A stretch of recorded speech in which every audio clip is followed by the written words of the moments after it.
Hi, this is David Beairsto of NetworkFisher. I'm going to do a quick tutorial today on mybannermaker.com. I'm going to show you a low-cost, effective way to make some really powerful banners using tools you probably already have on your computer. Now, mybannermaker.com has a free option, and what's going to happen is they're going to have a little My Banner Maker logo at the bottom of all the banners that you make.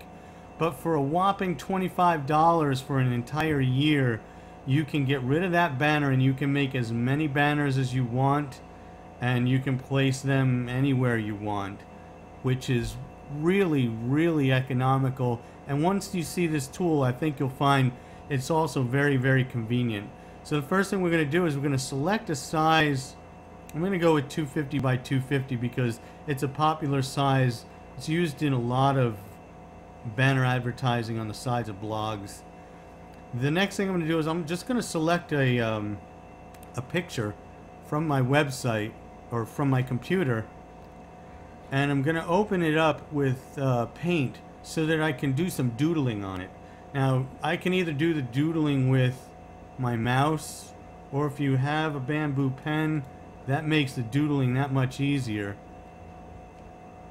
Slide my screen up so that we have everything in here. I'm going to select a nice bright red color so that it stands out. I'm going to ask a provocative question. I'm going to use what I have in the background to be congruent with what I'm asking. I'm going to just ask a quick question. I could have just wrote the letter R, which also works. Are you just scratching? Of course, I'd want to write it neater than that for my final product, but just in this example, we got a picture of a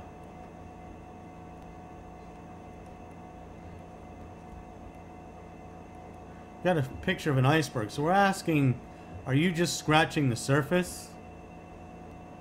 And we could say something else, but we're going to go into and put the rest of our words. I'm going to draw a couple of arrows because I'm going to put some text down here, and I want to draw attention to the text that I put right down here in the water. So we're happy with that, and we're going to save that image. I'm going to throw it up on my desktop so that I know what it is. And then we're all done with paint, so we can close that down and we can go into where it says background. We've already selected our size, so now we're going to select background.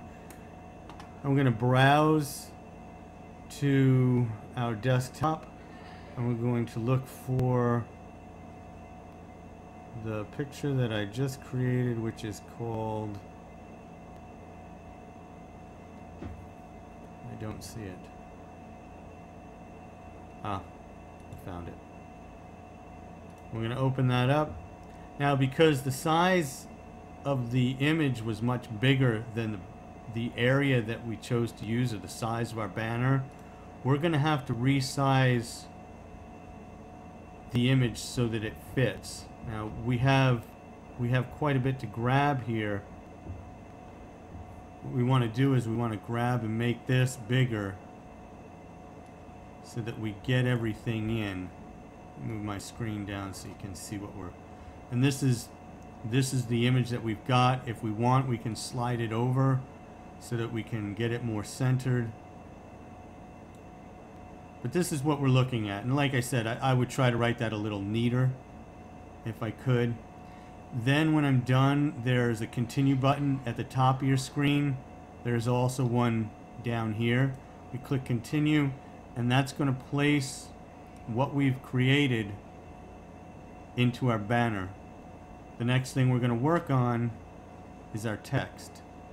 The default's going to have that default text in there. So if we wipe that out and we go here, we can see, okay, now we've got this little area down here If I try to write with white lettering, which is what the FFF is, it's probably not going to show up. Now you have 4 lines of text that you can add in. You can change the color of the text, the size of the text, the opacity, and you can even set the text at an angle. I'm going to go with just lines 3 and 4. I'm going to say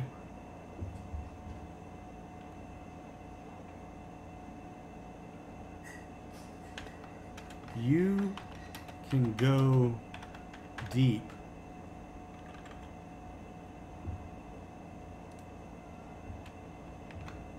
I'm going to say click here now on the next line. I'm going to see where the click here now shows up. See, I wanted to have the click here now underneath. Actually, our white lettering doesn't look that bad. I think against the water I might leave that. As we scroll down further, you can see you can center or position on horizontal any of the 4 lines of text. And then when you get down here, you can see, you can almost see, that you can also adjust them vertically. I want to drag the click here now much further down my screen so that it's below my arrows. Now you may decide that you only want just that 1 line in here, and you'll see why in a minute. Because now that I look at it,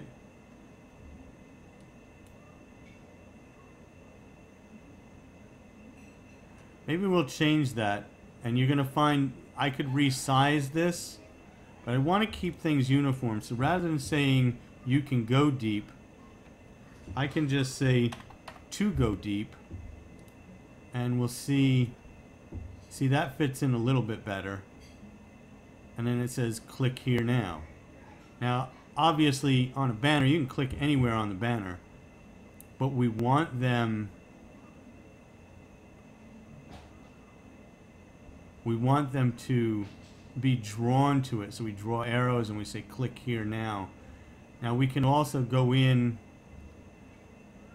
and change the color of the click here now if we wanted to make that red as well. See, to me that doesn't stand up quite as much. So we'll go back to the white. And again, that's the white is all F's. So we just type in F's in that box. You'll go back to the white. And I think the white's showing up nicely. So we'll leave it like that. We go back up, we can take a look at it. The next step is to put our border in. The border, the objective of the border, we don't know what color background. You see all the checkers back here, but you don't know all the times, especially if you were throwing your banner up on another site. You don't know what the background is going to look like. So you want to set the color of your banner apart from the background. And of course you can change the color of your border as well. The next thing is we get into effects, and we can actually change the effects so that we can get our text blinking to gain more attention. So if we wanted to leave that there with the text blinking, we could do that. The only drawback here is that you can only choose one effect. You can't have like the flashing or the darken or the negative effect or the black and white and have the flashing text. We're just going to leave it like this. Maybe we'll leave the text blinking. We'll leave it like that, and we'll say, okay, we're happy with our banner. We've made it. We go to the last step, and the first thing we want to do is go in here and we want to change where we're pointing our banner to. We want to point people back to you.com. We want to send them to your blog, to a page on your website, wherever you're trying to point this banner to direct people someplace where they're going to opt in. And then of course the rest of it is just a matter of saving it. And there are other options for what you can do with your banner. You can post it directly with Gigya. You can post it to forums with BB code, or you can just download it. And there are a number of MySpace options. We're just going to save the HTML code so that now we can go ahead, cut and paste this code, put it where we want, and we've finished our banner, and now people can click on it. I hope that was helpful. You have a great day.